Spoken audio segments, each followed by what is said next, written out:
శ్రీ శ్రీనివాసుణ్ణి, శ్రీ వెంకటేశ్వరుణ్ణి, శ్రీ తిరుమలేశ్వరుని ఏడుకొండలవాడు అని కూడా పిలుస్తుంటారు భక్తులు. ఈ ఏడుకొండలు ఎక్కడో లేవు, ఇదిగో ఈ తిరుమల పర్వత సానువుల్లో చోటు చేసుకున్న పర్వత శిఖరాల ఏడుకొండలు.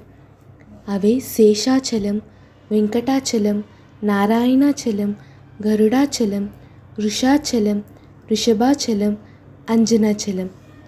ఇవే ఏడుకొండలు. ఆచలం అంటే కొండ, దాన్నే ఆద్రి అని కూడా అంటారు.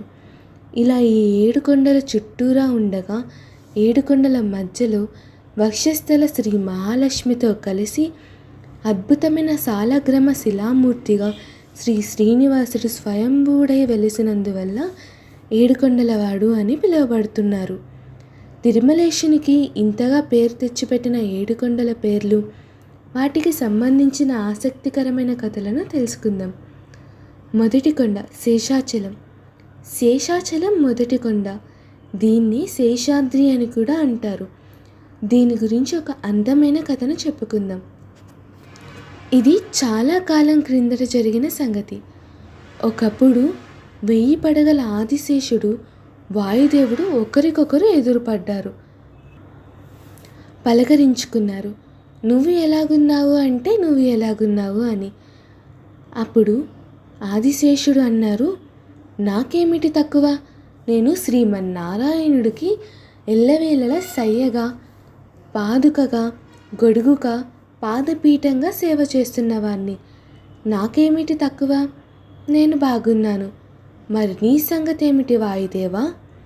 నీవేమో దేశ తిమ్మరివి, పైగా చాపల చిత్తంతో తిరిగేవాడివి. నీకేమి తెలుస్తుంది నా గొప్పతనం అన్నాడు ఆదిశేషుడు. వెంటనే వాయుదేవుడికి కోపం వచ్చింది. కోపించడంతోనే ఇలా అన్నారు, నువ్వు ఒక సర్పానివి మాత్రమే. 1000 నాలుకలున్నంత మాత్రాన అలా మాట్లాడడం తగదు. నీ వాచలత్వం తగ్గించుకో. శ్రీమన్నారాయణుడికి ఆ మాత్రం సేవ చేస్తున్నందువల్లే నీకు ఆ కొద్దిగానైనా పేరొచ్చింది. అంత మాత్రం చేత విర్రవీగకు. మరి నేనంటావా, దిక్పాలకులన్నీ, సమస్త లోకాలన్నీ, జీవరాశులన్నీ నా వల్ల మనుగడ సాగిస్తున్నాయి. అంతెందుకు, గాలినే ఆహారంగా తింటూ నా వల్ల బతుకుతున్న సర్పానివి నువ్వు గొప్పవాడివి.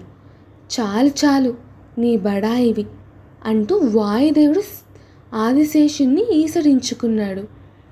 ఇద్దరికీ మాట పెరిగింది. చివరికి నేను గొప్ప అంటే నేను గొప్ప అని, కాదు కాదు నీకంటే నేనే గొప్ప అని వాదులాడుకున్నారు. ఇంకేమీ, నాకంటే బలవంతుడు అయితే నన్ను కొంచెం కదుల్పు చాలు, నీ గొప్పతనం బయటపడుతుంది అంటూ ఆదిశేషుడు వైకుంఠంలోని కీడాద్రిని గట్టిగా చుట్టుకున్నాడు. అంతే, వాయుదేవుడు తన బలాన్నంతా సమకూర్చుకొని ఉన్న పలంగా ఒక్కసారిగా ఉఫ్ అని అంటూ ఊదాడు. ఇంకేముంది, ఆ క్రీడాద్రితో పాటు దానికి చుట్టుకున్న ఆదిశేషుడు ఇదిగో ఈ భూలోకంలో ఎగిరి వచ్చి పడ్డాడు. దీంతో ఆదిశేషునికి గర్వభంగం అయింది. ఎంతటి వారికైనా అహంకారం పతనహేతువు కదా. పాపం ఆదిశేషుడు తనకు జరిగిన అవమాన భారంతో కుంగిపోయాడు.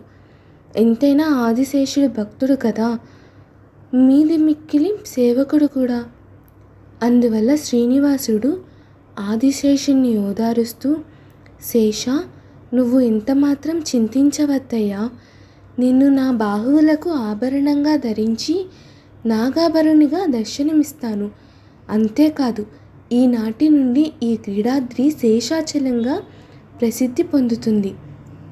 అందువల్ల కూడా భక్తులు నన్ను శేషాచలపతిగా పిలుస్తారు అని వరం ఇచ్చాడు. ఆదిశేషుడు ఇది ఒకందుకు మేలే జరిగింది కదా అని ఆనందించాడు.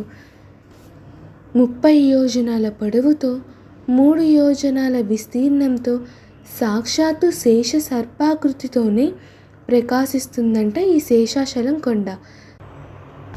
ఓం శేషాచలపతి గోవిందాయ నమః. వెంకటాద్రి మహిమను మరొక వీడియోలో మీ ముందుకు తీసుకొస్తాను.